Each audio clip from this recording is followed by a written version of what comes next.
I tried to watch this not even 5 minutes ago. I didn't get very far in. My laptop decided to shit on itself. So hopefully that doesn't happen again. This is a new video by Lex Torius. Great, amazing videos. Cozy couch YouTuber with cool backgrounds. Generally, I think his YouTube videos are great to listen to, but you can also watch them, and I think that's really fun. 7 hours ago, this guy has 216,000 subscribers. He doesn't really need my signal boost, but if you see this video through me and end up watching his YouTube video, leave his video a like and subscribe to him as well, because I think that the content that he produces, though sparse, is really good every single time.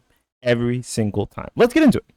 Hey, it's called Is Gaming crazy it Better Than Ever? Video games are only like 50 years old. Well, 60 when you count the experimental stuff. Space War. Film and animation and everything, or at least twice that. And there are some art forms like plays that go back hundreds of years. 2000 BC. Be younger than your dad Holy. has become the biggest, most expensive, technically impressive. Recorded music, huh? Damn. The music industry is really dying. Damn. Film, only 99.7 billion, not 192.7 billion. Films are dying. Entertainment industry in the if world. video games are dying, all of those are also dying.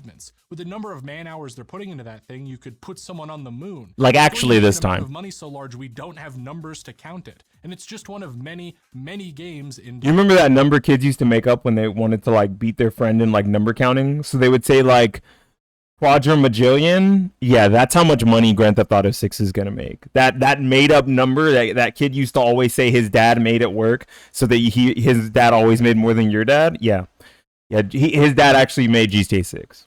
That's why he made so much money. It's kind of crazy if you think about it. In only the course of not even one lifetime, gaming went from blocky pixels moving around a screen Let's go, Pong. to lifelike full open worlds and VR simulations that tell. Let's go, big open world game that I don't know what it is. And have incredibly deep and intricate gameplay. That is a really impressive feat, and a level of growth almost nothing else has ever matched. And I don't think gaming gets enough credit for that. This insanely quick progression is even more interesting when you realize it's essentially baked into the medium. Video games, since their inception, have been heavily tied to computers. The entire medium was basically invented by hackers trying to test the limits of what computers could do. With games like computers can do so much, and I think that was the proof. Exercises. Even when games started being sold commercially and consoles and arcade cabinets became more ubiquitous, the games developed for them were always pushing forward. You know, the Goombas in Mario only exist because they ran out of storage space for more enemies and just retextured a mushroom and flipped the image back and forth to make a walk cycle. The fixed camera that is really cool. So they could pre-render them by the way, and save that's a really interesting way to get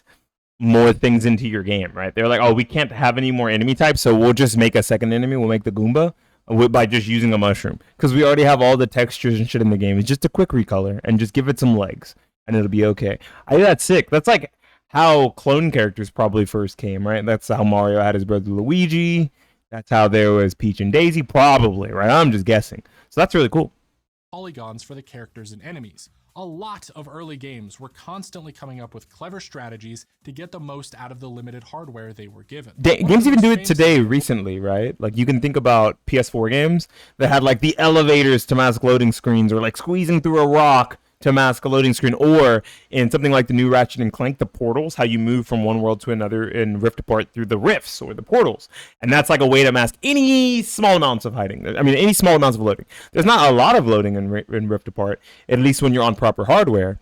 And you can see that there's real loading when you go into a Rift, and it takes longer if you play on something like a hard drive, or you play on something that doesn't have an NVMe SSD, just using a regular SATA SSD. You'll see those differences. And that is one of the things that they use to kind of mask the limitations of the time, which I think is cool. That you might know if you're at all into PC gaming. Doom. Developed by id Software and released in 1993, the game was mostly programmed by actual insane person John Carmack, who is the closest we will ever have to a real-life computer wizard, since he decided to optimize and beef up the engine of their previous Wolfenstein 3D to get Doom to run on basically anything with a chip in it, then released the source code of the game for free in 1997, leading to people to this day hacking everything from smart fridges to that shitty rabbit AI Can it run Doom? to get them to play the game. Can it run Doom? This with the other famous Can It Run Blank game, which is known for the exact opposite reasons. For melting computers. 2007 is a pretty okay sci-fi action shooter. Crysis isn't. I didn't realize memorable for Crysis was plot or that gameplay. old, by the I mean, way. it's not even the most popular franchise with Cry in the title that the studio would launch, but it does have an incredible legacy, because for some reason, Crytek just decided to go fucking insane when it came to the graphics in the game, pushing them so far that Crysis was nearly impossible to run at max settings with consumer-level hardware. It was literally Just turn the game down, bro. because you needed a graphics card that wasn't publicly available yet to get the most out of the game, meaning it could be used as a benchmark for performance years In the after future. it came out. Yep. But that's the thing. Gaming has always been inextricably tied to computer culture. In obvious ways, like the associations people have with companies like Nvidia, and in less obvious ones, like how the Xbox is short for DirectX. DirectX, yeah. Because it used Microsoft's DirectX. Yeah, DirectX was the backbone behind the original Xbox. The not Xbox One, the original Xbox. And I believe it's still kind of always been that way. But as we've gotten closer to normal PCs for these things, they've become closer and closer to x86 hardware. I believe that the newest consoles are x86. I don't believe the previous generation was, though. Technology to make it easier for PC developers to make games for their console. DirectX ironically being the thing you needed on your PC for it to not explode when you tried to run Crysis.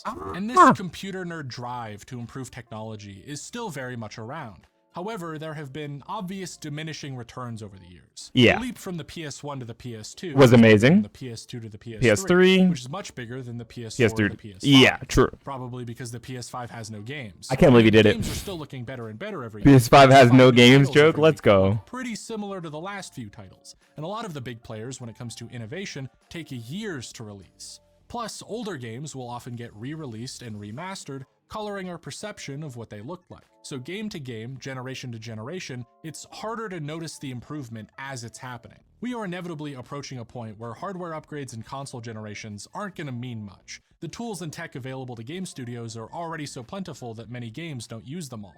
But even if we're not anywhere close to hitting that wall, we're slowing down as we approach it. So to a lot of people, it's really easy to say things haven't gotten better. And speaking of things that I want to look better, my skin. We don't skip sponsor spots around here. I don't know. We I partnered don't with skip Geology for sponsor the sponsored spots. Video, and I have no idea how to write a segue into that. Listen, they can't all be good transitions. Geology is a 35-time award-winning skin, hair, and body care company that creates simple and effective skincare and hair care routines customized just for you, with ingredients that are proven to work and trusted by dermatologists. Most people, like myself, know the importance of a skincare routine but don't know where to start, which is why Geology I don't know creates the simple and importance of a effective skincare routine. personalized just for So maybe you this is to for get me. the results you want to see. Just do a 60-second quiz, tell them your skin That's it? goals, and they'll develop a routine and deliver it. Is there any way I can make my skin lighter by like Quiz, 20 I got this everyday shades? face wash You for think my Geology sensitive could help me with that? Some night cream, some Let me morning stop. cream I'll stop with memeing. SPF, My bad. and some eye cream for the dark circles under my eyes that I keep getting because I keep staying up late writing these videos. With over 10,000 5-star reviews and 35 prestigious awards, including nods from Men's Health and the Oprah Daily Grooming Awards, it's clear that Geology is people-proven. Why do you think it's They have inbound? easy to stick to routines and products tailored If I got just for 20 you, shades lighter, and would I pride actually be themselves white? on efficacy. It isn't I don't just know how many about 20 looking, shades is. I feeling just good, kinda threw it's a about number out. delivering real results. So stop wasting time sifting through endless products. Or Beanie Head over to Whitish? Geology using the link in the description and use my code to get I don't know what part of my 70% name is off more your important, Beanie or personalized skincare Thuggish. I have trial no set, idea. up to I tell 50% people to call me off on any Beanie, so I'm gonna add-ons they assume get that added it's to the Beanie. trial. It's a great way to get started on your skincare journey. Thank you to Geology, and back to the video. Let's go. So Back while to the I was video. making my last video, I finally got around to beating the new Elden Ring DLC, Shadow of the Erdtree. And as someone who has played through all of the big FromSoft, Soulsborne, Kiro, whatever you want to call them games, something that immediately That's grabbed me Soulsborne was this Kiro, idea huh? of Okay. iterative design. Essentially how a studio can learn from a game they made, figure out how to improve some stuff, and put those improvements Yeah, forward because in the I next game. was gonna say, when you think about it, right? Elden Ring is just the culmination of an open world plus the elements of Dark Souls 1, 2, 3, Bloodborne, and now even Sekiro, because they added a parry in Shadow of the Erdtree, right? So because they added a parry, now it has like a Sekiro feel, right? And then if you look at something like Tears of the Kingdom, Breath of the Wild, right? Breath of the Wild was a huge, giant, massive, expensive game created by the same team, the exact same team that created Tears of the Kingdom. They didn't lose anyone. Parry was since the first Souls game. Oh, okay.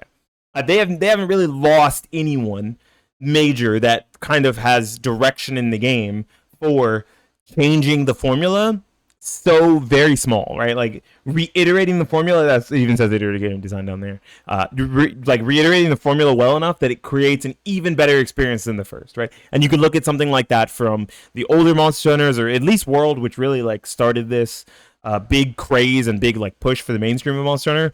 Monster Hunter World to Rise to Wild. It's probably a lot of the same core people on those teams. Or how they can find something people really liked about one of their games and sort of focus more on that in the next. This is something that a lot of developers do. FromSoft isn't unique here. Yep. But I do think they're really good at it, and it's been fun to see their evolution through all of the games that I've played.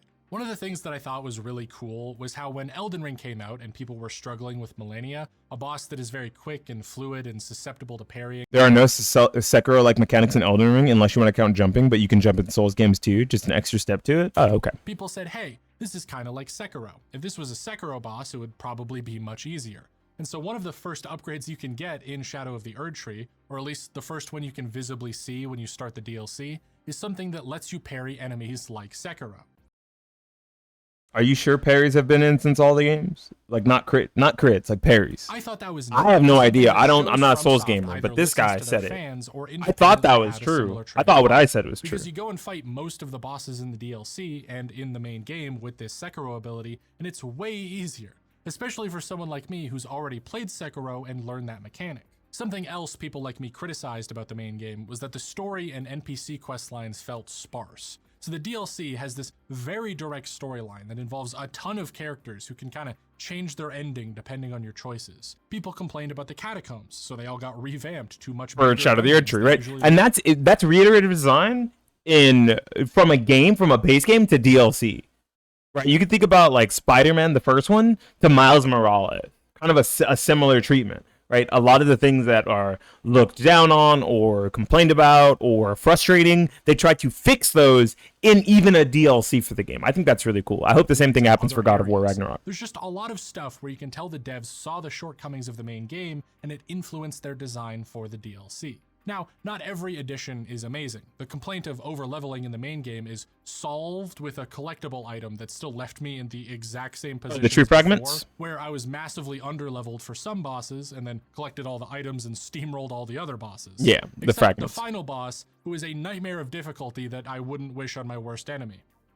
Because he is my worst enemy. Fuck that guy. But these are still iterative decisions. I love that. Fuck that guy. Experience and trying to improve it. The level up system is an early response to the massive challenge of open world game design. The final boss isn't batshit hard out of nowhere, it's just harder than everything that came before. It's using all of the tools they have at their disposal, and it comes alongside all these additional options they've given to help you beat them, like the Sekiro ability. If they have gone too far, which I think they have, it's part of this continual process where they can learn from it and make it next time, or even just patch this one to tone it down. Something they already did. They already did at the beginning. Hard boss from the main game. Yeah, I think not only did they patch the final boss of the main game, they also patched the beginning. They also patched Shadow of the Erdtree when it first came out. People were complaining that Shadow of the Erdtree was actually too hard, and they were like, okay, maybe we went a little too ham. Like, let's reel it back a little bit. Coincidentally, is the same fucking guy.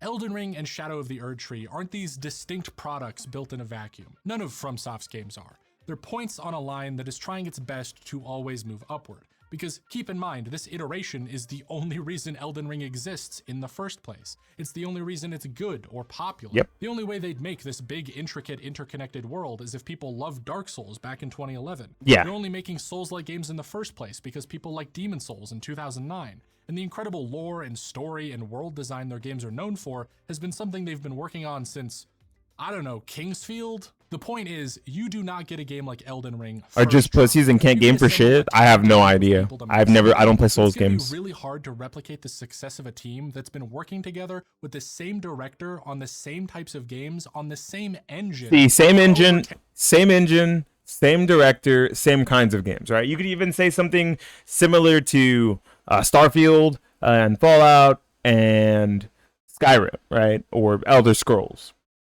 All those were pretty much on the same engines, okay? There's a more updated version of the engine for Starfield, and I think Fallout 4. And then everything before that was the same engine.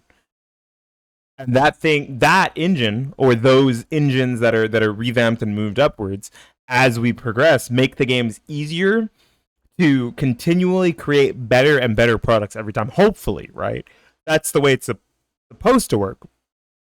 But some people aren't a big fan of Starfield, so 10 years. Yeah, all of their games are on one custom in-house engine that they've just been adding stuff to since like 2006, by the way. There have been specific mechanics and bosses and ideas in FromSoft games that have gone too far or not far enough. You've gotten things like Bed of Chaos or that fuck-ass snow level from DS2. But the strength of a developer who has been around for a while isn't their ability to just make something good first try, it's in how they make something better on the next. And again, FromSoft isn't unique in this. Tears of the Kingdom was I mentioned that because it's the same director they've had since Skyward Sword, with the same that far back since Twilight Princess, with the same far team back for the last several games. Actually, fuck the Bed of Chaos.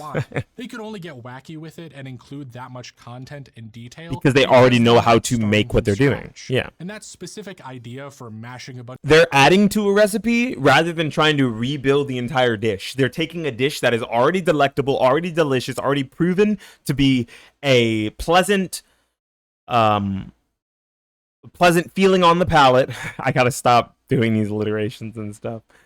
For gamers, all they're doing is they're adding to the different spices. They're just spicing up what goes on the dish. That's all they're doing. They're taking the dish that is already proven and they're adding new spices and new flavors to keep it fresh and reiterate it. A bunch of parts together to make contraptions was something they only discovered from people trying to do that in the last game. Even id Software, from back at the beginning of the video, made Yep, I was gonna say Doom isn't even their first shooter. He paused it before I could say anything. It wasn't even their first shooter. Like, Doom was the one that came out and it like made everything big and everyone knows about it. But Catacombs 3D and Wolfenstein 3D literally are the reasons why Doom was as good as it is, by the way. Because Wolfenstein 3D was a bitch to optimize on the, I think it was like the Super Nintendo or the Nintendo Entertainment System. I can't remember which one. I'm not that old. And that's what the guy credited for Doom being as well optimized as it was. Or first-person shooters before Doom. You do not get one of the greatest games ever made. Maybe he mentions Hover Tank 1 or a Catacombs 3D. Even John Carmack credits his optimization on the Doom engine to porting Wolfenstein 3D to the I was right. Super Nintendo. Super Nintendo, that's what it was. So it's not a coincidence that I'm old. FromSoft and Nintendo, I'm so fucking old. some of the best games of the last few years, have also kept their talent around as long as they have. That they've both been outspoken about not laying anyone off. That's kinda really important, because game development, like any creative endeavor, is an iterative process, and you need to have been able to have finished something in order to improve on it, especially if that thing you finished before wasn't the most successful. That's the best way you learn, and I think letting people learn is something the industry ironically needs to learn. I think the scarier part, right, is that when you think about Tears of the Kingdom, or Breath of the Wild rather, and then like Bloodborne and Dark Souls 3, those were already considered good games. And then they were able to iterate on those already good, amazing products and make them even better. That's the mark of a good game designer, or of good game designers and good game developers. So to say that gaming sucks right now, when we have Tears of the Kingdom and Elden Ring and other games that come from these creators who understand how to reiterate on an amazing experience and make it even better, is so one-dimensional. Probably because these people instead are looking at games like FIFA and NBA 2K and Call of Duty, which are doing the same thing as the previous entry, but not really making it any better. That's the issue. Because without that, you're not getting any of these great games. It is actually incredible how big indie games have gotten over the years. I still remember watching Indie Game the Movie back in 2012 and seeing how cool these solo projects were, and over 10 years later, the level of quality has just gone up exponentially. Indie like Game time, let's go. Braid used to be this award-winning achievement, and now games like Celeste and Pizza Tower and Animal Pizza Tower are all over the place. Oh yeah. It feels like at any point you can just pull up Steam's front page and find an indie game released that day that's bound to, oh, never mind, that's hentai. The main couple that happens to me a lot on Steam, and I really fucking hate it. I'm so tired. I like ignored like 18 hentai games, so I hope I don't get any more. I hope it's just like, you don't like this stuff. Got it. We won't show it to you anymore, because it like randomly shows me hentai games, and it's really annoying. But I will say, on his point about indies and finding good indie games, once you start looking at indies, you kind of get into a rabbit hole of them, and there's so many amazing experiences, even in the indie space, not even worried about AAA, to the point where if you think gaming sucks, you're just looking in the wrong places. You have to be. Things that have caused this explosive growth have been the increase in resources, inspiration, and competition. To make a game by yourself back in the day before YouTube and Unity tutorials was a monumental task. Yeah, Because game on engines top are of really good creating now. the entire thing yourself, you also had to learn everything about all the stuff you used to make it. And aside from some textbooks explaining certain concepts and programming languages, and maybe documentation for the software you were using, you had nothing to go There's on. even some of engines course- now that don't require you to know proper programming. They do a lot of the work for you, which is really cool. Like, it means that if you don't have the brain for that, but you have the brain to design something amazing, you're able to do that significantly easier. Now, if something comes up that happens to be some sort of a bug or a glitch, then that's when you have to get into the back end and actually fix the part that's not working via code. And I mean, there's tons of great resources and tutorials out there for things like that now. As all of those individual pieces got more attention and people willing to make tutorials and share insights, it got way easier to make a game. Compounded by the fact that a lot of these pieces, like Blender or Unity or Godot, got more and more open to the public. You have more options, more people willing to teach you those options, and more people working to make those options better. Easier Making or your better. job even easier. Anyone can make a game. I cannot stress that enough. You need zero prior knowledge or experience with anything, because all of it is available to you online. I went to school for 4 years to learn how to code and design these things, but if I had spent those same 4 years just grinding away at a project, I'd be so far ahead it's not even funny. Also, possibly not $60,000 in debt. So because anyone can make a game, a lot of people do, and we have more games than ever. 100 and I'm sorry, what? A lot of people do, and we have more. Steam's US library contains over 179,000 titles across all categories. This includes all add-on content like mods and soundtracks. 101,000 games are available on Steam. That's still a lot. That's ridiculous. 100,000 games? More games than ever. And the cool part about having more games, even in the AAA space where they're so big and technical, Summer Games one Fest, yeah. person couldn't possibly dream of replicating them, is that they all serve as inspiration. Every game that College is comes out only good if you is a game need that piece of exists paper. forever, Like, someone giving won't hire an you without idea the to make degree. a new one. And a lot of the best ideas are just other ideas smashed together. Yeah, I was gonna say so many games just replicated Hollow Knight because Hollow Knight was such an amazing Metroidvania, difficult Souls-like experience, right? That there's a bunch of indie games that are smaller, like I think it's called Bow and the something, and then there's Nine Souls. Like, there's a bunch of smaller indie games that are 2D Metroidvanias with combat similar to Hollow Knights, because they're like, well, Silksong's not out yet. Let's throw our hat in the ring and try to make something that people want to play and enjoy. Harvest Moon and pixel graphics, Stardew Valley, Dark Souls, Metroidvania, Hollow Knight, yeah, like deck builder and gambling, Balatro. None of these are like concepts nobody else could ever come up with. Someone just had the will to make them, and they made them really good. So on top of this idea of iteration we've discussed within one studio, you have this whole other realm of iteration on top of pre-existing games from other people. And that's what's driven a lot of the most creative ideas and projects across all of gaming, but especially in the indie space, because competition is so much more plentiful. fierce. There Now are it's not so just many making a indie new game studios by yourself or with a small team. Now you're making a game to hopefully be better than the last one made by one person or a small team, and you're competing. Like, how do you beat? You gotta beat Stardew Valley, bro. Like, how do you beat Stardew Valley? Hold on, I gotta move my cat. You're not building a small indie game that's like a cozy game? Okay, you don't have to beat Stardew Valley, right? Okay. Now you gotta beat Cuphead, which I'm not sure if Cuphead is indie. You gotta beat Hades. Good luck, right? Yep, you go ahead and you try to beat Hades. Good luck. Oh, you really like the idea of something like, what's the name of that game? It's called Sulaco. Yeah, good luck beating that. Like, you gotta beat that game as a mark of a good indie like 2.5D shooter, FPS specifically. That's the way how good indie games are getting makes it even harder for more devs to get in. Like, you can create that game, but you have to be able to compete with the games that are already on the market or on the horizon. And there's tons, whether it be tactical RPGs or boomer shooters or roguelikes or some combination of all three. With theoretically anybody that just sits down one day and wants to make something. The bar has been set. I think it's called Crypt Custodian. That's coming out too. Indie Game the movie is already out there. People have become billionaires developing video games. So there is all this push and drive. And now Haunted Chocolatier is going to be the next game to beat once it releases. It's made by the same guy that developed Stardew. Oh no.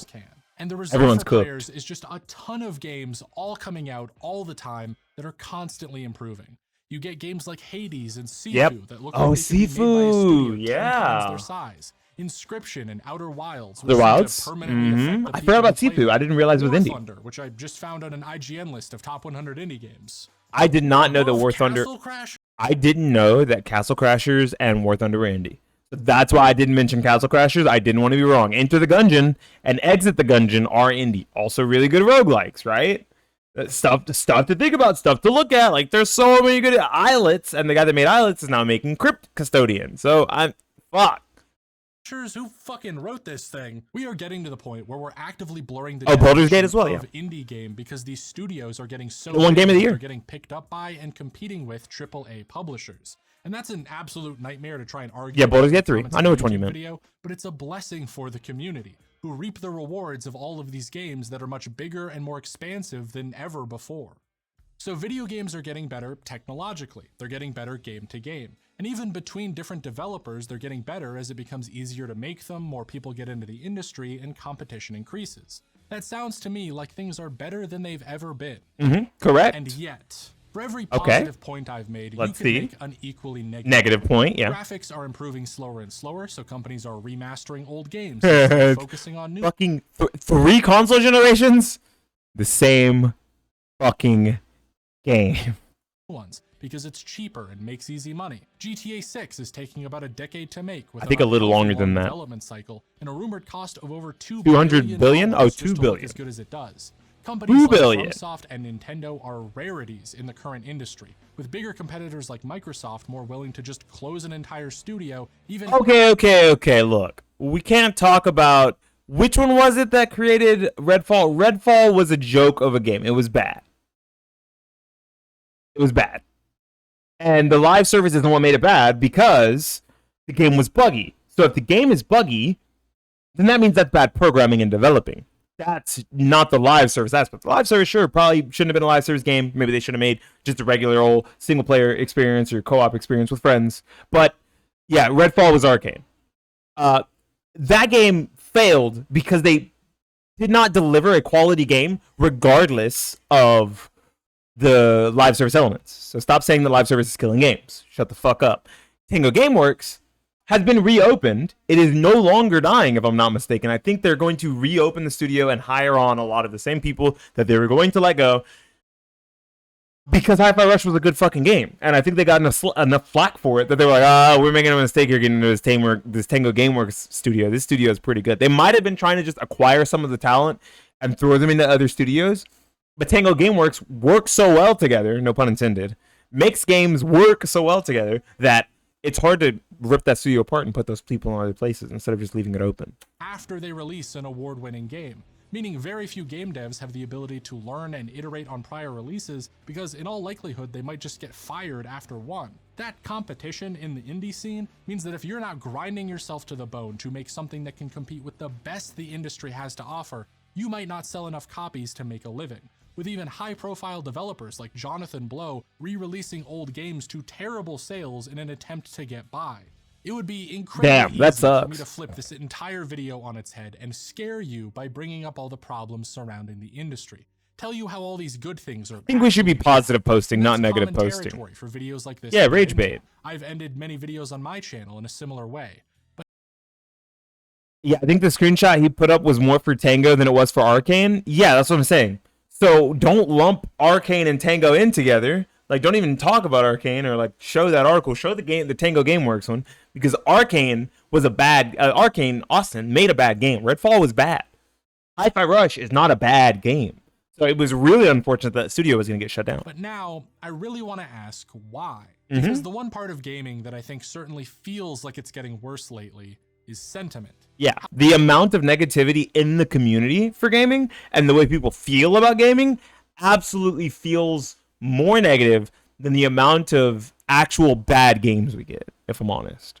Like, we rage bait people all the time with, oh, this game's dead, oh, this game's dying, this game's dead on release, DEI killed this game, woke agenda this, a gaming journal is this, and I've unfortunately been guilty of doing that as well. But I think the negative aspects of thinking about games in a rage bait kind of way really makes people feel as if gaming sucks. And the same thing that's happened to me before, where I was like, man, gaming really sucks right now, and I skipped through the Sony State of Play, and I thought gaming was horrible and there was not gonna be anything good coming out anytime soon, and all I was gonna be doing was stuck playing Outrage and Fortnite, and I wasn't gonna like anything. And then I discovered Rumble Club, and then I realized Rumble Club was indie. And I looked at my library of games, and I found Cat Quest 1 and 2, which I've had forever, and Lost Castle, and Islets, and then Lost Castle 2 came out, and, you know, Creeper bought it for me, and there's just all these amazing... My Steam wishlist has like 40 fucking games on it. I don't even have enough money to buy all of them. It doesn't matter. I'll eventually do it. But there's so many things that I've seen just on Steam alone, where I'm like, wow, this looks like a high-quality experience that will be a blast to play through. So the more you think about the negativity of the current gaming ecosystem, the less you are likely to enjoy it. And there's no other way to think about it. And the wife, don't forget her. Yeah, I think she accepted the gift, so we'll be playing Lost Castle 2. How people are talking about the that's your birthday present to me. I really appreciate that. Thank you. That feels demonstrably more negative than it was. Also, I think she said she's gonna throw a corn tortilla at me randomly on a stream at some point. This studio is ruined. Question mark, question mark, question mark. Anymore. Just a never-ending stream of people saying that things are worse than ever. And it's really frustrating to see that when they're often not. Like, just recently, I saw a tweet regarding Helldivers 2. Big game, you might have heard about it. Yeah, Absolutely very popular game. The internet for a while. Yeah. And this tweet was saying that the game had completely fallen off. Quote, "It is truly astounding how a company turned their Game of the Year contender into a desolate wasteland in just 6 months." And that's just... Hold on. Hold on. Hold on. Hold on. Where's the Steam charts? Hold on. Desolate Wasteland? What? There are Desolate Wasteland? That's hard as hell compared to flour. I wanted her to take a big ass flour tortilla and smack the dog piss out of you with it. What the fuck is y'all's problem? I don't think we have any flour tortillas. The doctor said she can't eat them, so she's been eating corn. Yeah. Dead game, huh? 19,000 players? Man, I wish my favorite dead game had 19,000 players. That'd be so fucking cool. My favorite dead game doesn't even have a tenth of that. Okay. Yeah, Desolate Wasteland. Okay. Nice negative gaming sentiment. Just wrong. Helldivers 2 has an active daily player base of over 38. This video is that is what it's 2 days is like an hour old. The game is still one of the most 8 hours active old on all of Steam. Thank you. But it had a balance patch that some people didn't like, so they have to talk about the game like it's dying. In fact, that's a very common way to speak about a game you don't like. To say it's dead. Dead game. Have anyone playing it. Elden Ring, dead game. So much, you'd think there was a problem with games retaining their audience. Dying. Yet, in 2019, the number of games on Steam with over 10,000 active daily players was like, what, 5? About 26. Okay, 26. It's over 100. That number is over 100. Yeah. So again, so if it's over 100 in comparison to only like 30, that means the gaming ecosystem as a whole, at least on the top end, has grown like 30%. That's real. I'm sorry. Grown over 3 times. 3 times. That's insane. Like, how is gaming dead? Right? And some of these games, like New World, game people call dead. Halo Master Chief Collection, game people call dead. I don't get it. I don't understand. Helldivers 2 is on this list because it currently has 19,000 players. How are any of these games dead? Someone explain it to me. I don't get it. You don't like the game anymore? It's dead? That's not working? Okay. Feels much worse than the problems actually are. Okay. And the actual problems are much older and more common than you might think. Need I remind you, the developers featured in Indie Game the Movie have been on record to say they often worked so hard they forgot to eat. Oh my gosh. Indie game development in 2009 was so stressful and competitive. The gaming industry had so many layoffs leading into 2012 that news outlets compiled lists of companies and employees affected in the same way they made a chart in 2023. And that's pretty bad. That's a lot of studios, just like they did in 2023. Yeah. Like, so it's not like 2023 and 2022 were such horrible years for gaming and game studios that so many people fell off and so many studios got closed that we've never seen anything like that before. We've even seen it when the great like video game market crash of at least in the US. And the tally was over 11,000 people. And drives to push graphics forward have been expensive, risky endeavors since Final Fantasy VII spent $21 million on just hardware for the game, which is still to this day one of the most expensive ever made. None of these problems are new. You can say that they've gotten worse recently, but you can also say that the industry has just gotten much larger. Games are more profitable, so they get bigger budgets and more time to make them. There's more people working in the industry to lay off. Correct. More indie success stories to hear tales of crunch from. Now, that doesn't mean these aren't problems. It doesn't mean they're not bad. In fact, these issues being so prevalent for so long should probably tell you we need to fix them. That's an But issue. none of this is evidence that gaming is dead or getting worse. And yet people keep on saying that. Because we really think we need to positive underestimate post how more. He's powerful right. Negativity is. Getting someone to feel a negative emotion is one of the most effective ways you can get them to care about something, to get them to act. In my case, I like to talk about issues in different industries and bring awareness to them and get people invested. You might not give a shit about game developers, but if I show you a game you liked and how hard people worked on it and how bad they got treated and how the studio got shut down, well, now suddenly you might care a little bit. You know, but I also don't really like this sentiment because you can say that for games that are just bad. Like, look, guys, they tried to make this game and it sucked, and it got shut down and the studio got closed, but like those people need to eat, right? Like we have people saying that for a game like Concord, which is, I'm sorry, it is a colossal failure. I want it to be successful because I want those people to keep their jobs. I would love that. That'd be awesome. But if they made a bad game, then them's just the breaks. They made a bad game. They made a bad game. They listened to a publisher that did not have the right heart for the product that they should have made. And sometimes you just got to say it like that. And it doesn't matter that you're trying to pull at someone's heartstrings because your heartstrings don't need to be pulled at for every sob story you hear. Sometimes you have to be like a judge. Like, oh, you ran this red light. I ran the red light because my wife was pregnant and I got to get her to the hospital. Okay. All right. I ran the red light because my dog was dying. I had to go to the veterinarian. Okay. I ran the red light because I was eating a burrito and then it got really hot in my mouth and I needed to get out. You see how like one of these stories is not like the others? And as that happens, you have to be able to like click back in, discern, all right, I'm giving this motherfucker a ticket. You're getting some community service. You have to be able to do that. And getting you to care can get you to act when another studio needs support, or when workers go on strike, or when greedy executives do something bad and people should go after them. Now, that's my reasoning to use negative emotion to persuade people, and everyone does it. It's not an inherently bad thing, but it can be used for a bad purpose. Yeah, it can be used maliciously, extremely maliciously. Aren't great, especially on social media, where it gets you more attention, views, and clicks, the more negative you are. You know, 15K likes on a tweet that isn't even true. Like, here's my issue is, I used to constantly say, oh, this game sucks, this game sucks, this game sucks, this game... Like, you guys notice I don't talk about games I don't like anymore? Why am I going to be negative about a product that someone else might like? I don't care. I don't give a fuck. Enjoy the game that you like. I'm not a fan of it, but you go ahead and enjoy that game over there. You just get it away from me. You go enjoy Mortal Kombat 1 over there, right? Just get, scram. Get out of here. I don't care. I want everyone to be able to find something in the industry, in the gaming sector that they enjoy and continue to enjoy that thing. It doesn't need to affect me or it in any way make me feel as if I need to comment on it. If I like a game and I've got some issues with it, I'll like make a meme or two, maybe, right? Like I said, I never thought I'd say this, but fuck that dude Captain America and his bitch ass shield, right? Like I said that because of, hey, what up, Ace? I said that because Fortnite has Captain America shield. It's real fucked up and I got hit by it. That shit hurt, okay? So I made a little joke, but I wasn't like, guys, Fortnite made the dumbest fucking item ever and the season is ruined and I'm so fucking tired of this game and they do it over and over and every season it's a new problem. I don't do that. I don't care.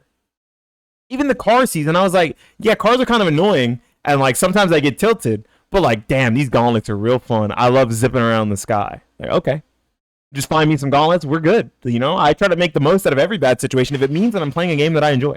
And if I don't enjoy the game, I stop playing it. I stop talking about it. It's that simple.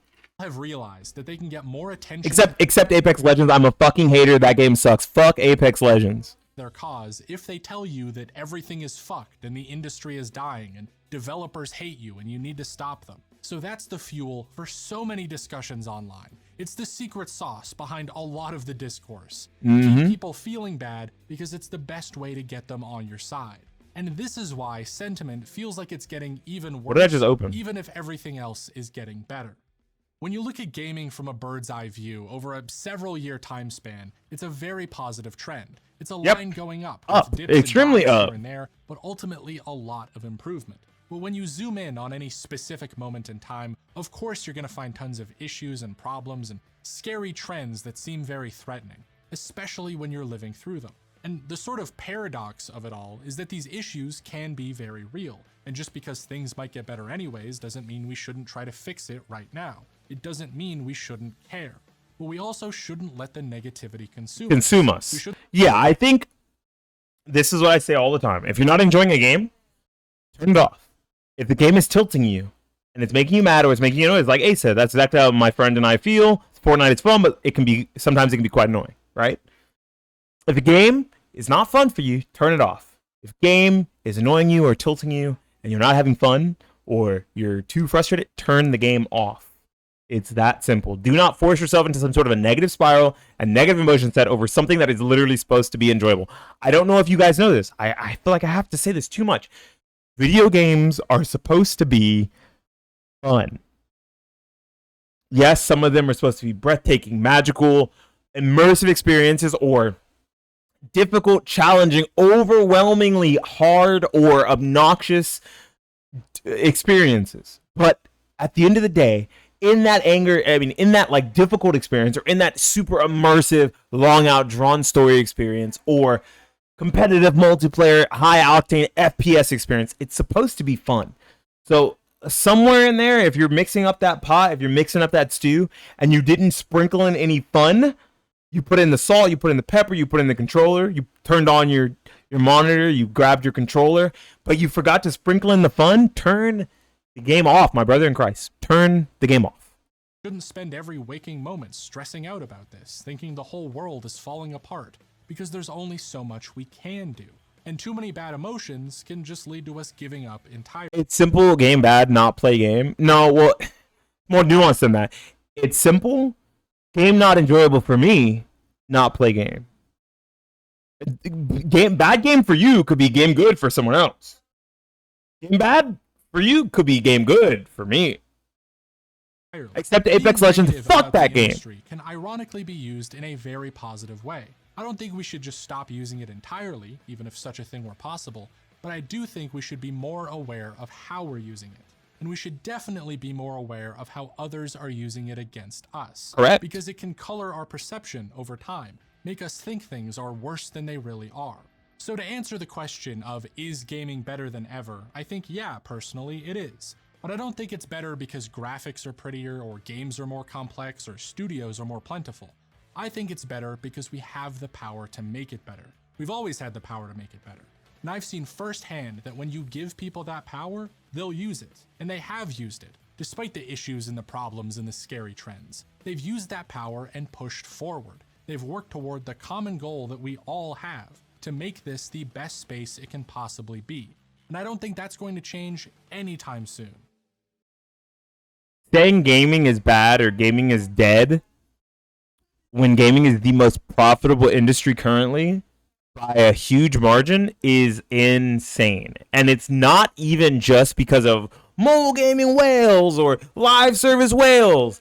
That is how people want you to think when they're rage baiting you. That is how they want you to think. But I bet you Black Myth Wukong made so much fucking money. And it's not a live service game.